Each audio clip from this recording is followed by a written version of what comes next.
RCN. Le son de la différence.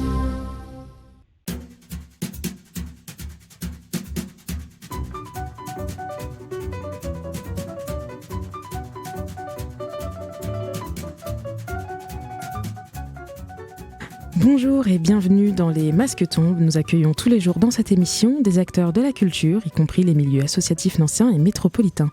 Vous pouvez nous retrouver sur YouTube et sur le podcast de la radio, www.rcn-radio.org. Aujourd'hui, notre invité est Camille Lemaire. Nous allons parler principalement d'une association, la Maison des aidants de Nancy.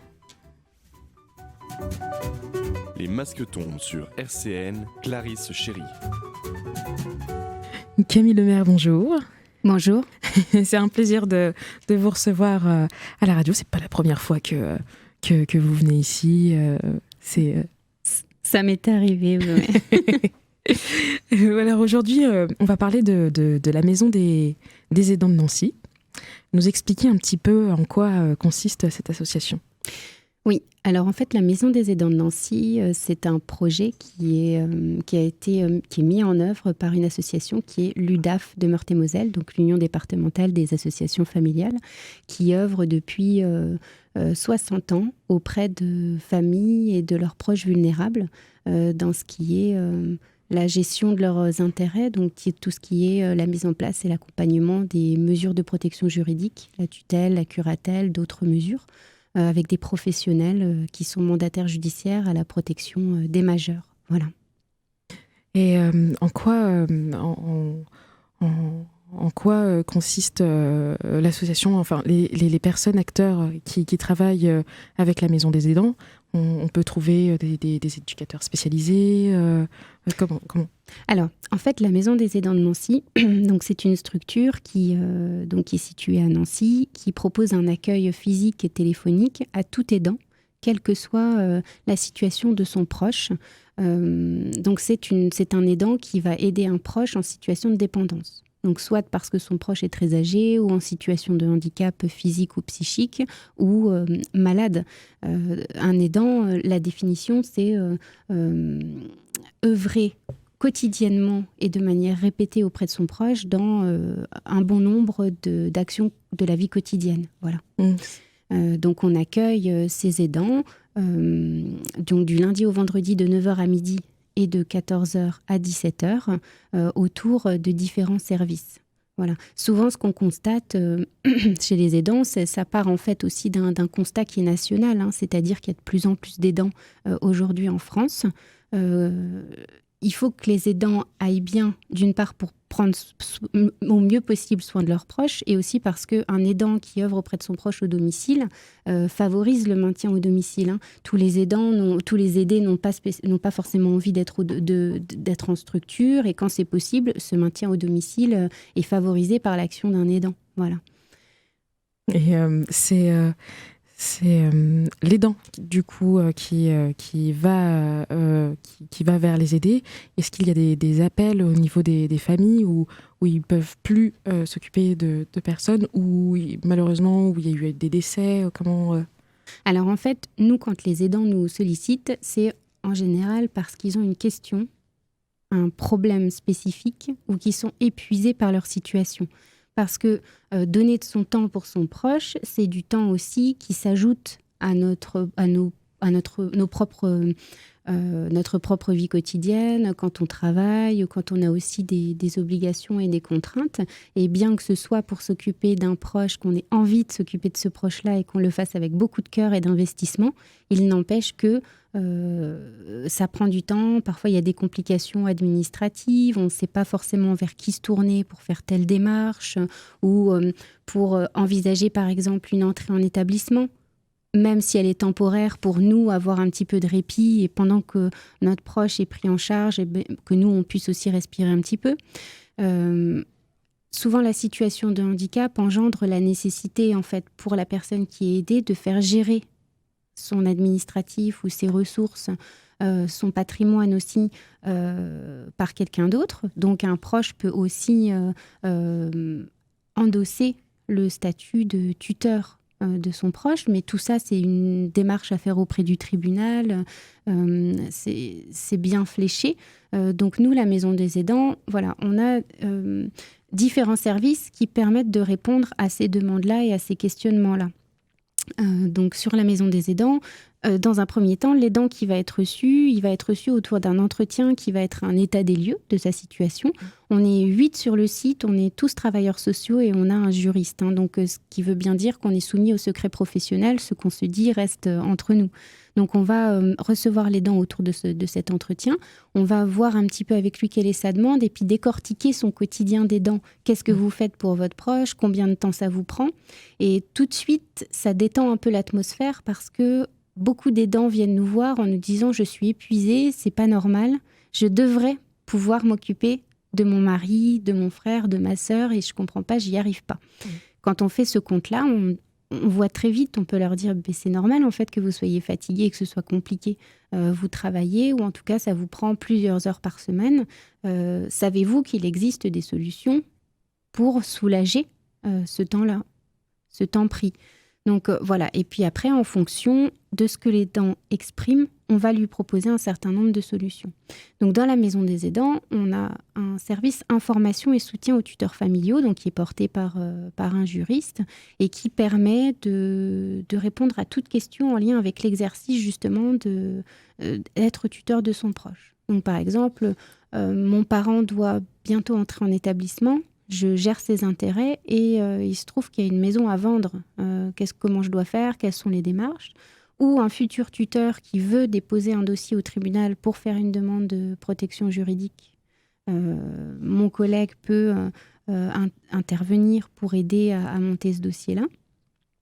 Mon collègue propose aussi des cafés des tuteurs. Donc, c'est des temps très conviviaux en fait, entre tuteurs, futurs tuteurs, aidants, pour évoquer ces sujets-là, leur situation, un questionnement bien précis. Après les fêtes de fin d'année, on a fait un café des tuteurs où on a partagé une galette. C'est aussi un moment, un moment convivial. Donc on a ce service-là. On a également un point conseil budget qui n'est pas forcément dédié aux aidants, mais qui en tout cas peut l'être quand nous, on reçoit un aidant et qui nous fait part de difficultés financières ou budgétaires, on peut l'orienter. Tout comme mes collègues conseillers budgétaires peuvent, sur une orientation d'une personne qui est en difficulté financière, peut déceler que cette personne est aidante et lui dire, on peut aussi vous proposer un entretien pour vous proposer des solutions par rapport à votre situation. Donc le point conseil budget va accompagner les personnes à voir un petit peu d'où pourrait provenir la difficulté budgétaire. Par exemple, ça peut être des droits qui n'ont pas été demandés et donc mes collègues vont faire le nécessaire avec la personne. Ça peut être aussi une accumulation de dettes parce que c'est compliqué, parce qu'on n'a pas beaucoup de ressources, pour diverses raisons. Et l'idée, c'est un rétablissement de la situation financière et mes collègues font beaucoup d'accompagnement à la procédure de surendettement. Dans ce cadre-là. Propose également une solution de microcrédit personnel. Donc, c'est la possibilité donc on travaille avec 2 banques et c'est la possibilité d'emprunter entre 300 et 8 000 euros à taux préférentiel. Ça reste un crédit, donc il y a une étude financière quand même et il faut avoir un projet. Donc nous, par exemple, on a souvent des demandes autour de la réparation ou de l'achat d'un véhicule, financer un déménagement. Dans le cadre du handicap, ça peut être s'il faut acheter une aide technique ou aménager son domicile et qu'il reste une somme à payer pour obtenir tout ça, ça peut être une solution aussi. En tout cas, l'idée, c'est pas de réendetter ou de surendetter les gens. Il y a vraiment une étude financière. Et puis, si ça passe, le dossier est envoyé en banque et les fonds sont débloqués.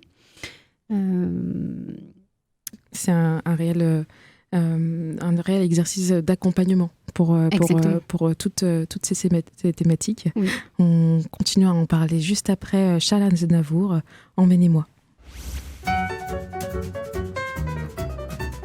13h, 13h30, les masques tombent sur RCN.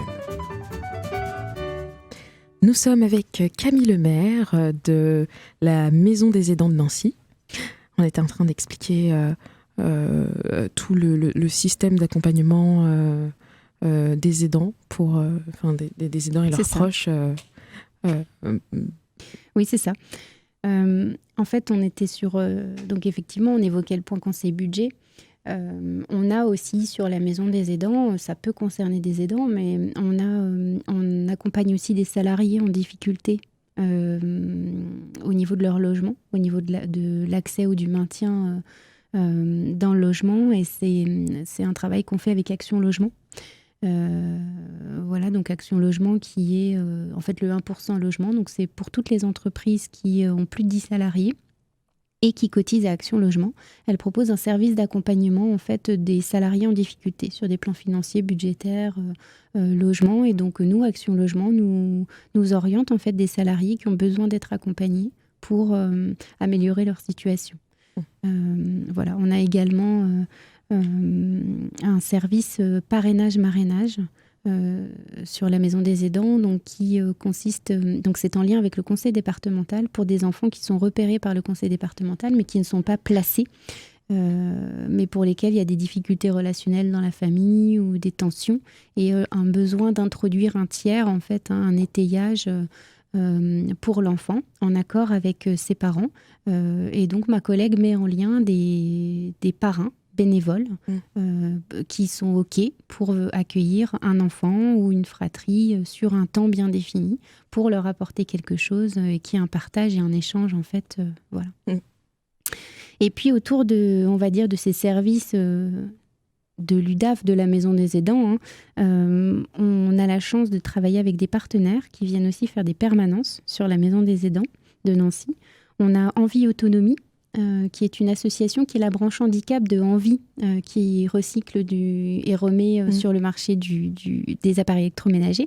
Envie Autonomie fonctionne sur le même principe avec des aides techniques ou des aides médicales, donc qui récupèrent en don, qui reconditionnent et qui mettent à disposition donc, en vente, en don ou en prêt pour des familles qui sont dans la difficulté sur la question. Donc on a une ergothérapeute et une conseillère technique qui viennent sur ces permanences pour conseiller les personnes qui viennent nous voir.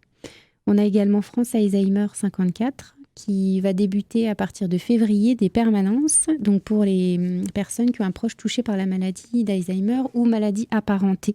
Donc ça va être une permanence d'écoute et d'accueil. Je sais qu'ils proposent des formations aussi, des temps partagés autour d'activités aidant-aidés, voilà, pour partager quelque part autre chose que le quotidien. Voilà.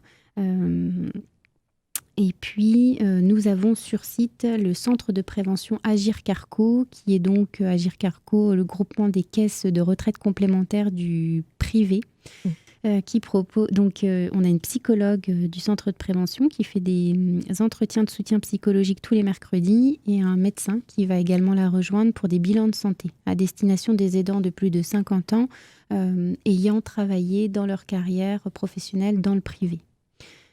Voilà. Et puis autour de tous ces services, je dirais, d'accompagnement, alors administratif, social, juridique, ergonomique, psychologique, budgétaire, on a le volet des activités de répit qu'on propose aux aidants. C'est aussi mon travail, en plus de recevoir des aidants en entretien, c'est de construire le réseau, voilà, et le partenariat, et de mettre en place, de proposer des activités dans lesquelles les aidants vont pouvoir respirer, prendre du temps pour eux. Oui. Donc on a une programmation trimestrielle. Qui est très bien faite d'ailleurs. Merci. Voilà. Et cette programmation trimestrielle, alors il faut savoir qu'on est ouvert depuis le 6 octobre 2022, donc on a 3 mois d'existence, un peu plus de 3 mois. Donc c'est quelque chose qu'on affine et qu'on complète au fur et à mesure, en essayant de diversifier, on va dire, les activités pour que chacun puisse y trouver un petit peu voilà, ce qu'il a envie d'y trouver. Donc on a par exemple, le lundi 23 janvier, on a une sortie gratuite au musée des Beaux-Arts. Donc c'est animé par un guide, hein, c'est une visite commentée.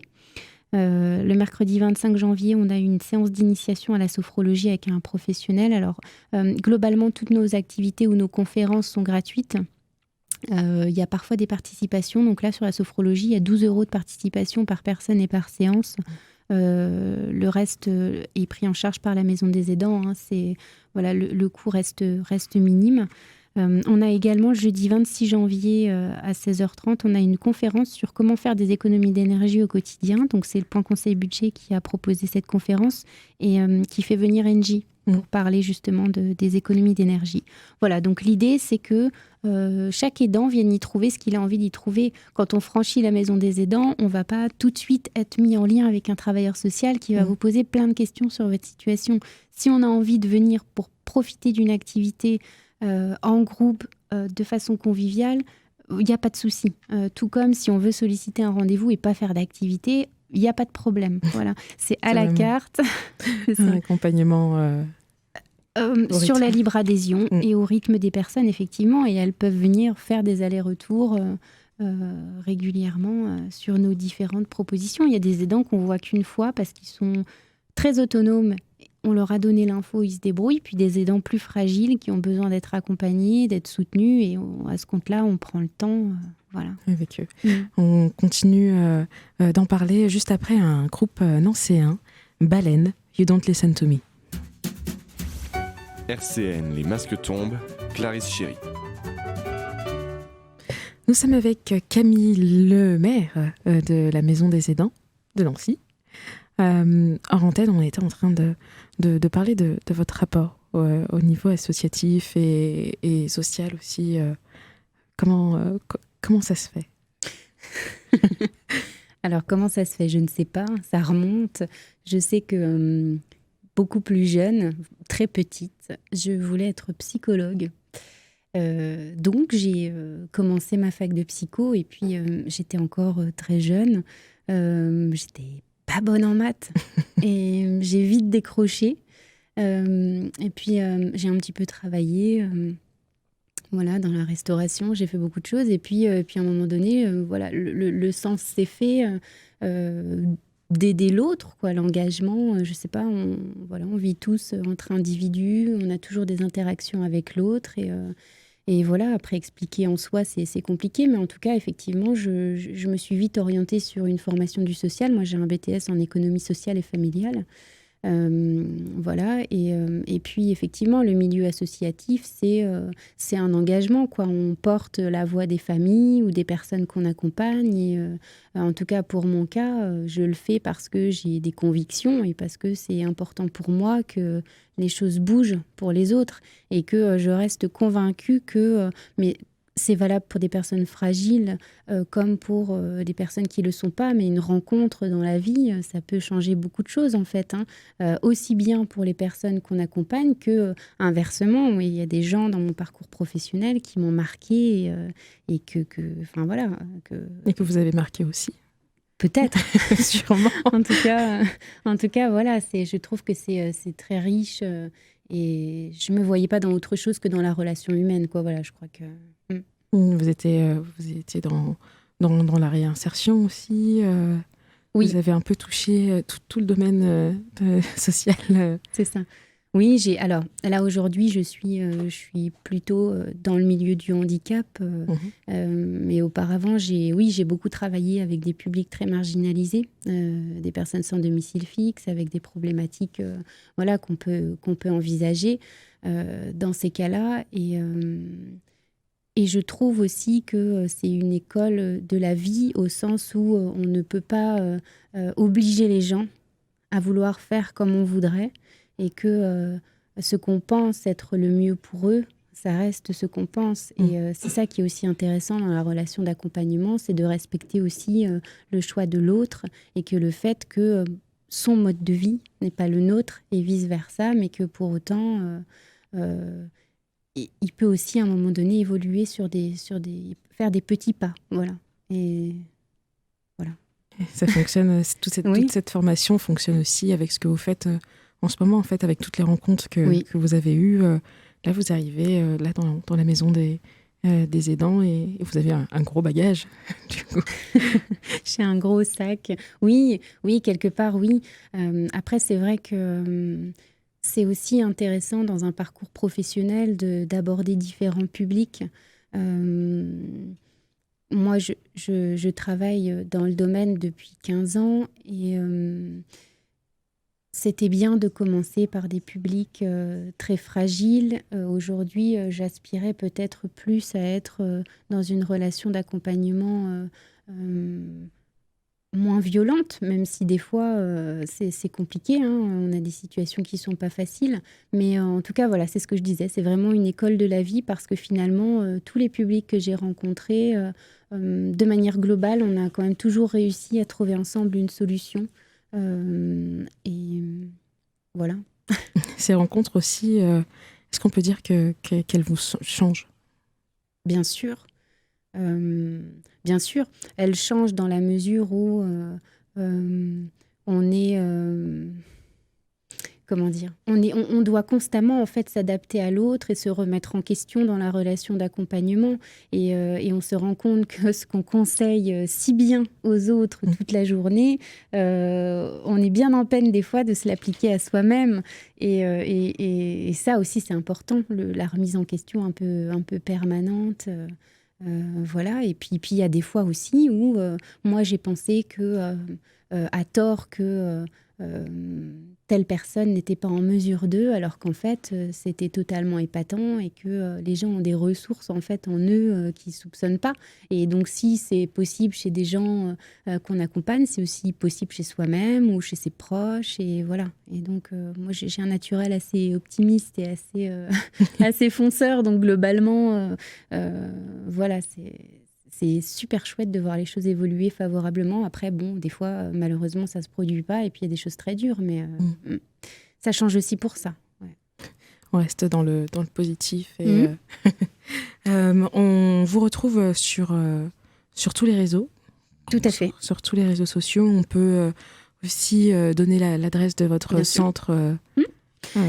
Alors, la Maison des Aidants, elle est située 124 rue de Newcastle, à Nancy. Donc, c'est juste à côté du cinéma Kinépolis.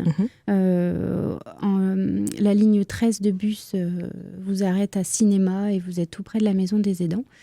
Sinon, effectivement, on est joignable par mail sur aidant54 au pluriel @udav54.com et au 08 09 54 10 10.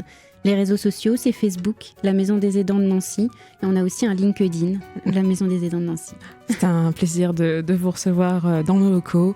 Je tiens à remercier tous nos auditeurs qui nous écoutent tous les jours de 13h à 13h30. C'était un plaisir. Au revoir. Merci, au revoir. Au revoir.